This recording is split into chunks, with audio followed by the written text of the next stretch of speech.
नमस्कार. जनहित समाचार YouTube channel तुम्ही पाहत आहात. बघा आजच्या घडामोडी. मी तुमचा बाबूराव करी. तुम्ही जनहित समाचार यूट्यूब चॅनल पाहत आहात. आजची खास बातमी पहा. भिवंडी मनपाच्या शाळेमध्ये मुख्याध्यापिका म्हणून सेवा करणारी श्रीमती राफिया रईस शेख यांचा झाला लाखो रुपयांचा फसवणूक. श्रीमती राफिया रईस शेख म्हणत आहेत की मी आणि अकला मोहम्मद हसन मोमीन ओळखीचे होते. त्यांनी येऊन मला सांगितले मी अडचणीत आहे, तर मी बँकमधून कर्ज काढणार आहे, तर माझ्याजवळ पेपर क्लिअर नाही. तुमचा पेपर दिला तर बरं होईल, माझ्या अडचणी दूर होईल. माझ्यावर एवढा मेहरबानी करा, म्हणून त्यांनी मला अनुरोध केली. मी त्यांच्या बोलण्यावरून विश्वास करून माझे कागदपत्रांचे झेरॉक्स मी त्यांना सुपूर्द केले.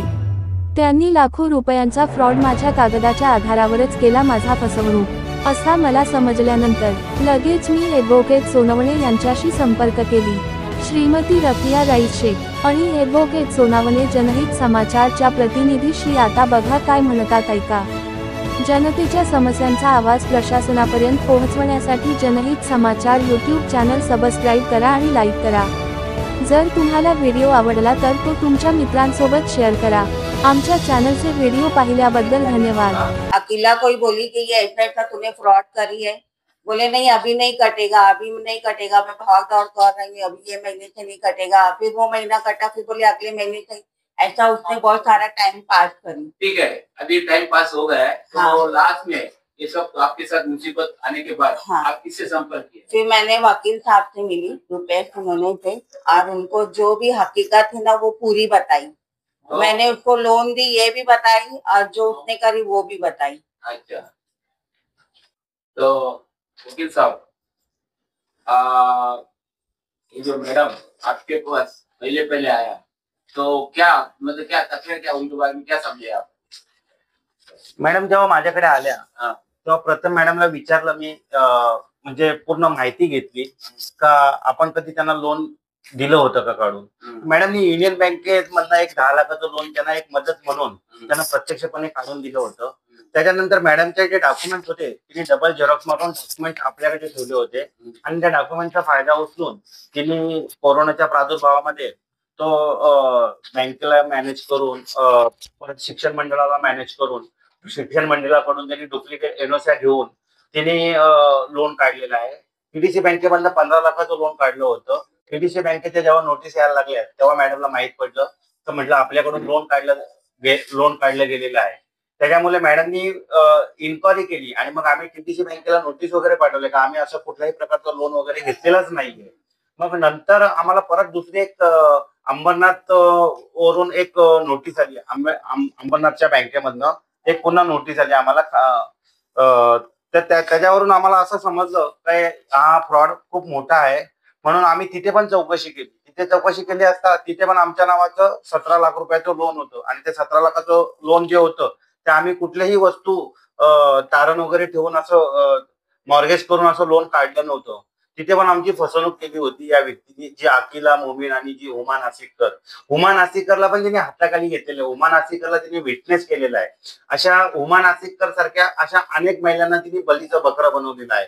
कोणी जी अकिला मोमीन जी शिक्षिका आहे, ही अकिला मोमीन शिक्षिका ही एक तपस्सुम म्हणून एक शिक्षिका होती, तिला पण बलीचा बकरा बनवलाय. या हुमा नासिकरला पण बलीचा बकरा बनवलाय.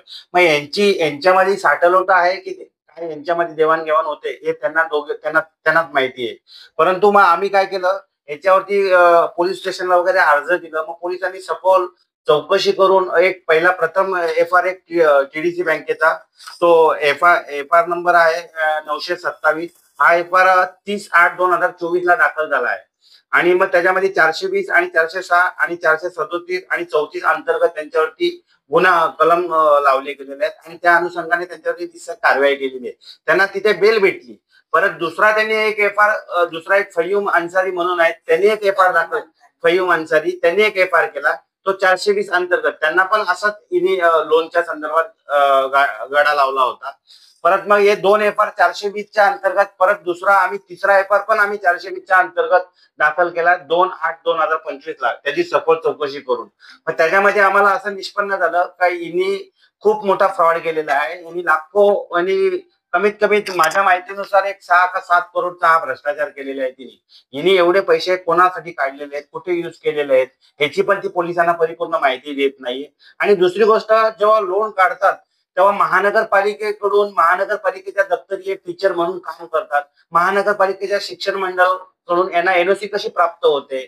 माझ्या नावाने लोन काढायचे तर मला प्रत्यक्ष जाणं गरजेचं आहे तिथेशी. असं कुठल्याही प्रकारचं न करता ती महानगरपालिकेच्या शिक्षण मंडळाचे कर्मचारी आणि बँकेचे कर्मचारी यांना बरोबर मॅनेज करून ते आपल्यासाठी लोन प्रोव्हाइड करून घेते. आणि ते पास करून ते विड्रॉ करण्यासाठी पण त्या व्यक्तीचे डुप्लिकेट अकाउंट खोलून दुसऱ्या अन्य बँकेवरती तिथे ते आरटीएस वगैरे मारून ते जी अमाऊंट आहे ती आपल्याकडे काढून घेतली जाते. अशा प्रकारे जी हुमा नासिककर आणि जी अकिला मोमीन जी आहे यांनी अशा प्रकारे हा एक धंदा खोललेला आहे. आणि याच्यामध्ये काही निष्पाप लोकांचा बळी सुद्धा जाऊ शकतो. कारण लोकांना सध्याच्या मितीला जे बँकेमध्ये जो पैसा असतो हा लोकांचा ठेवलेला पैसा असतो. हा कुठंतरी वाईट मार्गाने ते आपल्याकडे खेचून त्याचा फायदा उचलत आहेत. तर आता तुम्ही पोलीस कंप्लेंट केलं, FIR पण आहे, तर त्यांना अरेस्ट वगैरे करून काय म्हणजे त्याच्यावर काय कायदा कारवाई झाली की नाही? आता शांतीनगर पोलिसांनी हा कठोर कारवाई केलेली आहे. त्यांना शांतीनगर पोलीस कडून 318(4), 336(2), 338, 340(2), 336(3), 319(1) आणि 3 अंतर्गत 5 असे त्यांनी कलम लावलेले आहेत. याच्यामध्ये अजून कलम वाढणार पण आहेत आणि मी वाढवण्यासाठी पण प्रयत्न करणार आहोत मेहरबान कोर्टापुढे.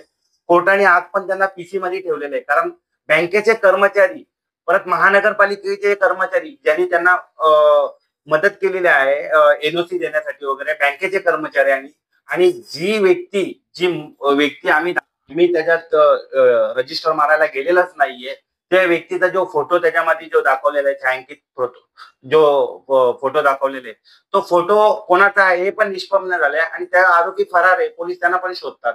आणि त्याच्यामध्ये जे सिंधुदुर्ग कोऑपरेटिव्ह बँक आहे जी अंबरनाथची, तिथपर्यंत पोहोचवणारा व्यक्ती हा जो विजय गायकवाड म्हणून आहे, हा विजय गायकवाडला पण अरेस्ट करणं तेवढंच बाकी आहे अजून.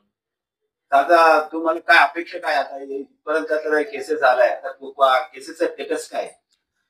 केसचा स्टेटस असा आहे की आम्हाला माननीय न्यायालयावरती आणि पोलिसांवरती परिपूर्ण विश्वास आहे का जेणेकरून जी रफिया मॅडम आहेत, रफिया मिस या टीचर आहेत, यांना योग्य त्या प्रकारे न्याय ते मिळून देतील याची आम्हाला पूर्णपणे खात्री आहे.